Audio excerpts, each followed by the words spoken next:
and suggest that Max Planck's matrix, this matrix, is the conduit.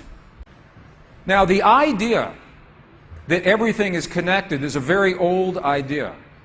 Even in science, in the late 1800s, there was a belief that there was an invisible web of energy that connects everything in the 1800s.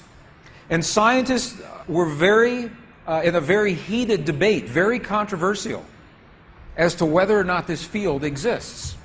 There was a very famous experiment that was conducted to determine if the field called the Aether Field actually existed. In the year 1887, the very famous Michelson-Morley experiment was designed to tell once and for all, is the field here or no? Yes or no? The field exists? It does not exist.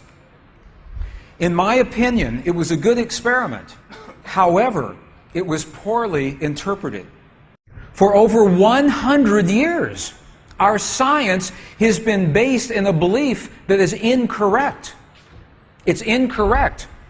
Now, this is very interesting. 100 years later, 1986, the United States Air Force repeated that experiment. 1986, the United States Air Force replicated the Michelson-Morley experiment.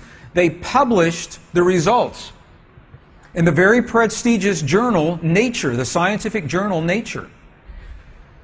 What they found was this.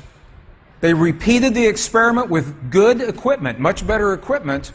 The bottom line is that the field exists. They found that the field is actually there. This is reported in August 1986, the journal Nature, volume 322. They said, the field is there. And not only is the field there, it measured precisely the way that Michelson and Morley had predicted 100 years earlier. They just didn't have the equipment to work this out. Now, why don't we know about this? This should have made the cover of every major magazine and newspaper. This should have been on CNN headline news or Sky News. But this changes everything for the scientists, because the textbooks all say the field is not there. Entire careers are based on the field not being there. And now the field is there.